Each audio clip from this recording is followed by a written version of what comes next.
कलायत क्षेत्र के गांव निवासी युवक को विदेश भेजने के नाम अपहरण करके फिरौती मांगने के मामले में पुलिस विभाग ने बड़ी सफलता हासिल की। बता दें कि स्पेशल डिटेक्टिव यूनिट द्वारा 6 आरोपियों को काबू किया। इसी को लेकर जिला पुलिस अधीक्षक आस्था मोदी ने पत्रकारों को यह जानकारी दी।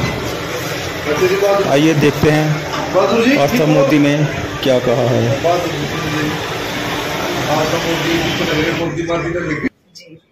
जी मैं बताना चाहूँगी, हमारे यहाँ पे एक FIR दर्ज हुई थी 103 नंबर कलायत थाने में।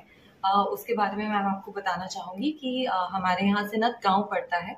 वहाँ पे एक युवक था अंकित, जो बाहर जाने की इच्छा रखता था और उसी संदर्भ में उनकी मुलाकात एक उजाना गांव जो जींद में पड़ता है, वहाँ के एक वासी जिसका नाम भी अंकित था, उसके थ्रू धमतान साहब का निवासी सोनू से उसकी मुलाकात हुई। तो उनसे उनकी बात हुई कि 20 लाख रुपए में उन्हें कनाडा लेके जाया जाएगा अंकित को। तो इन लोगों ने अंकित को फोन करके ये बोला कि आपका हम लोग कार्रवाई कर रहे हैं, तो आप 1 लाख रुपए अंकित के अकाउंट में डलवा दें। और उसके बायोमेट्रिक कराने के लिए उसको अपने पास उन्होंने बुला लिया। उसके पास जब वो गए तो 20 तारीख की बात है ये। उसके बाद अंकित का जो फोन है वो स्विच ऑफ हो गया और 22 तारीख को उसने वापस कांटेक्ट किया अपने फैमिली को और बताया कि मुझे किडनैप कर लिया है और अब वो पैसे डिमांड कर रहे हैं। 25 लाख रुपए उन्होंने डिमांड करे परिवार से उसको छोड़ने के लिए।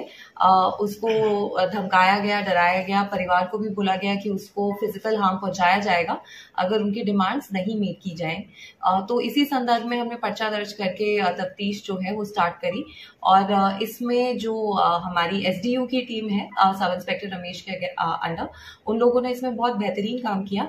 और मैं आपको बताना चाहूंगी कि 6 व्यक्ति जो हैं हमने अरेस्ट इसमें कर लिए हैं, वो भी हम लोग सेफली रेस्क्यू करके ले आए हैं। वो फिजिकली बिल्कुल ठीक है, उसको कोई इंजरी नहीं है। उसको जम्मू से हम लोग जो है रेस्क्यू करके लेके आए हैं। जंग गांव वहाँ पे पड़ता है सांबा डिस्ट्रिक्ट में, वहां से हम लोग रेस्क्यू करके लेके आए। इसमें बहुत ही बेहतर जो साइबर की मदद से और ह्यूमन इंटेलिजेंस की मदद से जो टीम है उसने इस केस को क्रैक किया है। और इसमें 2 व्यक्ति हमने खरड़ से अरेस्ट किए, जिसमें एक महिला भी शामिल थी। और जो मास्टरमाइंड जो अभी तक की हमारी तफ्तीश में आया है हर्षवीर, वो भी वहीं से अरेस्ट हुआ। उसके बाद साइबर एनालिसिस से हमने आगे कड़ी से कड़ी जोड़ी और 4 व्यक्ति और गिरफ्तार किए और साथ में इसको अभी बच्चे को भी हम लोग रिकवर करके ले आए। तो मैम जो गिरफ्तार किए उनकी बैकग्राउंड की अगर बात करें, पहले भी क्रिमिनल टाइप क्राइम हिस्ट्री जी, हम लोग इसमें जो सोनू है उसका हमें पता लगा है कि शायद एक केस और उसके ऊपर दर्ज है।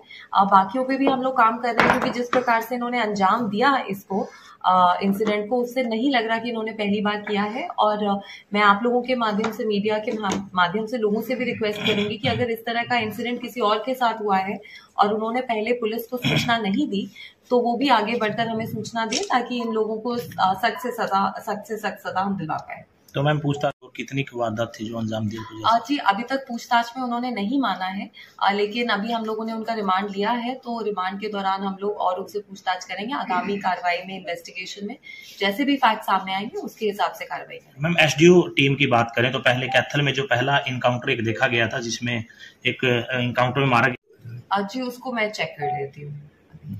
तो कैथल में मैम आपने 4 संभाला, क्या आपको जिला वासियों को आप मैसेज देना चाहेंगे, किन चीजों पे प्राथमिकता रहेगी?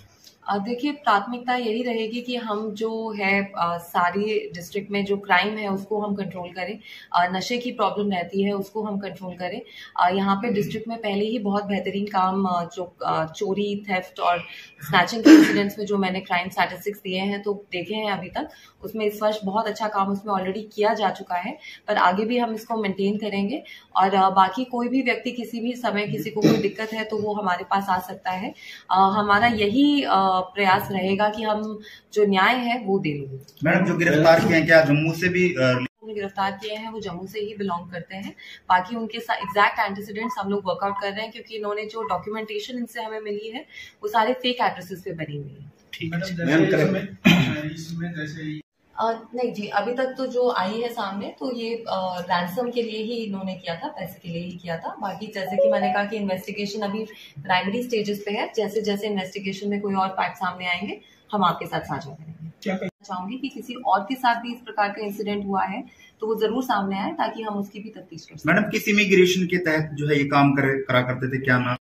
जी, ये तो इंडिविजुअल लेवल पे ही काम कर रहे थे, बल्कि मैं इस मंच के माध्यम से ये भी रिक्वेस्ट करूंगी कि लोग इस तरह के जो टाउट्स हैं उनके कहने में ना आए। अभी हमने देखा पिछले दिनों तो काफी लोगों को रिपेट्रिएट भी किया गया, तो इन लोगों के झांसे में ना आए। अगर आपको बाहर जाना है तो लीगल तरीका है, आप कोई वर्क वीजा पे, कोई स्टडी वीजा पे जो लीगल तरीका है सिर्फ उसी से बाहर जाएं ताकि आप लोग सुरक्षित रूप से जाएं और वहां पे भी एक रिस्पेक्टेबल जो लिविंग है वो लीड करें। मैडम, आतंकी हमले को लेकर जिला वासियों से क्या कुछ अपील करना चाहेंगी? शांति बनाए रखें, प्रशासन का सहयोग करें।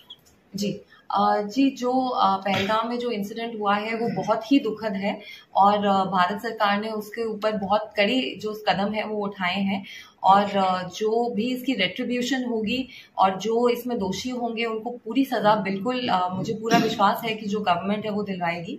लेकिन हमें आवश्यकता है कि हम संयम बनाए रखें और किसी की गलती की सजा किसी और को ना दें।